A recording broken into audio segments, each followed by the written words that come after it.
Everyone, my name is Kayla. We'll be talking about the Chile Cultural today. A little overview of what I'm going to be talking about today in this presentation is I'm going to be talking about the location, history, language, religion, clothing, celebrations and holidays, food, and as well as sports.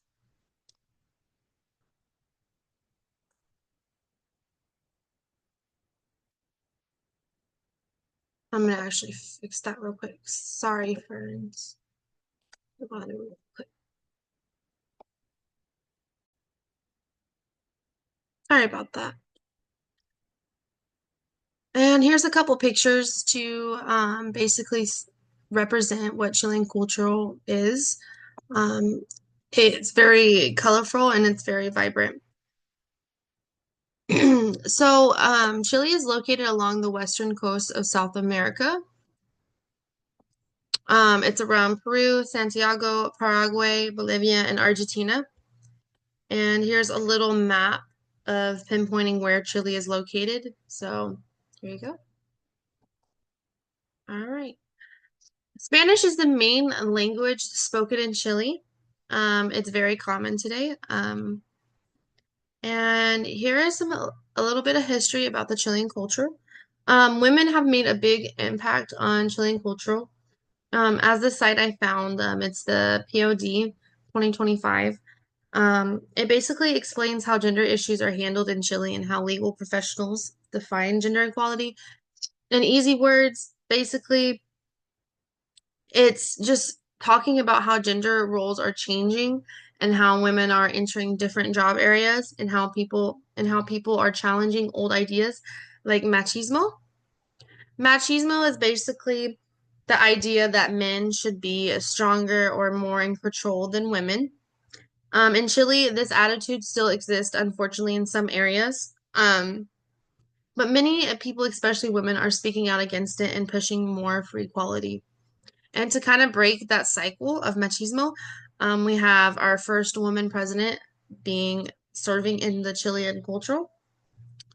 Her name is Michelle Bachelet. She served 2 terms. She served one term from 2006 to 2010, and also the other one 2014 to 2018. And what she worked for was she worked on women's rights, education, and reducing inequality. And some more continued history, very important. Before I go on to the next slide, here's a couple pictures. Here's like women protesting, and here is the first female president of Chile.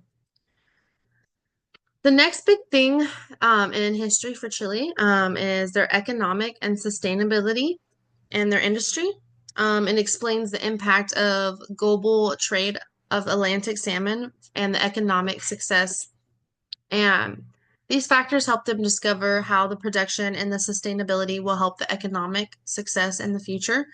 Guzman analyzes the fatty acids of the fish in southeastern Pacific Ocean and links it to help them improve the nutritional value in seafood. It also helps them find ways to track the origin and the quality of their seafood. So this is why a lot of Chilean people love to eat fish because it gives them very good benefits in the long run. So now we're going to go into religion.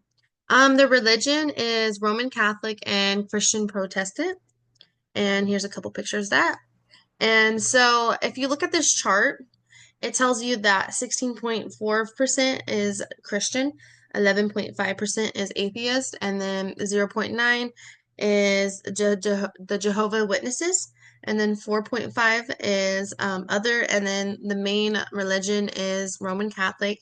It goes for 66.7. So that is like the main religion in Chile. And we're going to go into clothing now. So they have different types of clothing. There is modern day clothing and there's also tradition clothing. But I kind of wanted to go more in depth with the traditional clothing. I've always thought that it was like really cool how they dress.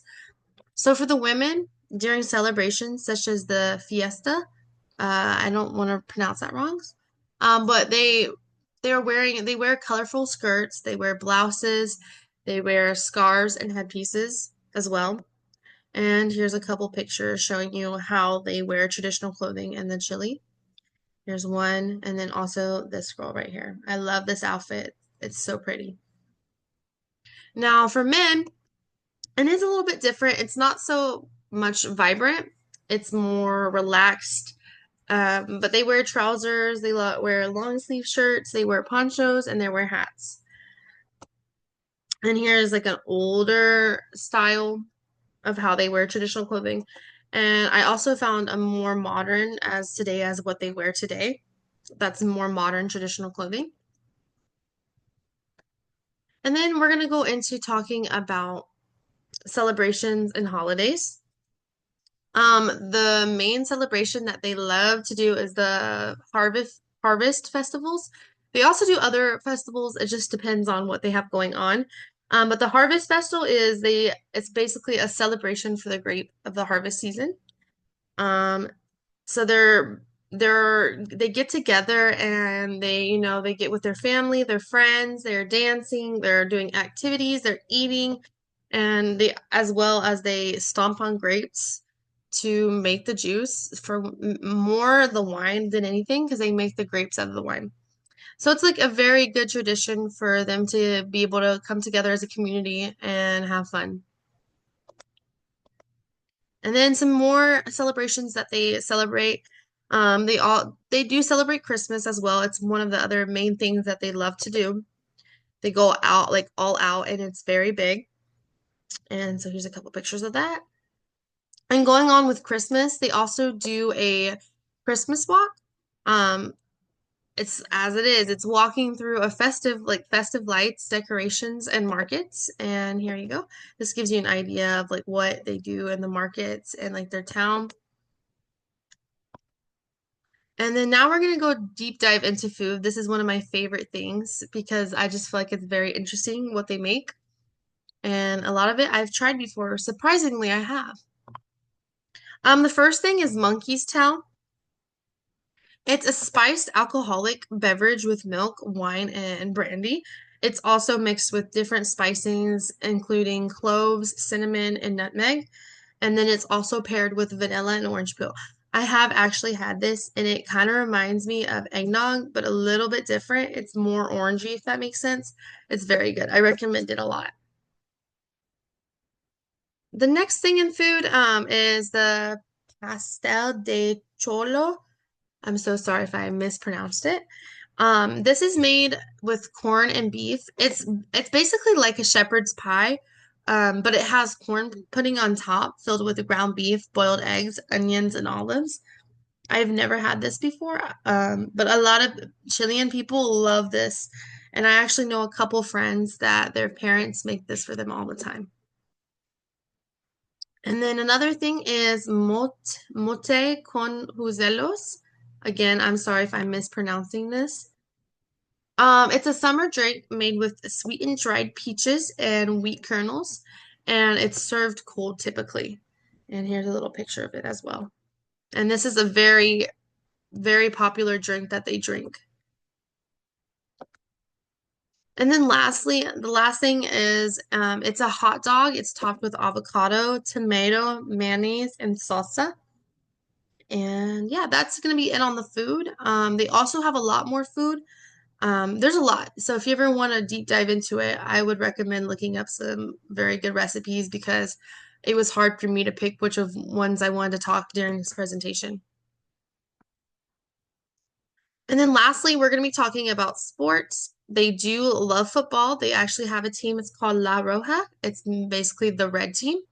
Fun fact, they actually won third place in the 1962 World Cup. That's very big. It was very big in sports for them. And here's a little picture of them winning. And then another sport that they do is they do the rodeo. It's kind of like America. We love rodeos down here. But they go all out for a rodeo too. It's one of the big things that they like to go do with each other. So yeah, today we talked about the location of the Chilean culture, the history, the language, the religion, the clothing, the celebrations and holidays, food, and then finally sports. And thank you so much for taking your time to listen to my presentation. I hope you guys all have a good day. And then lastly, here's my references. And thank you.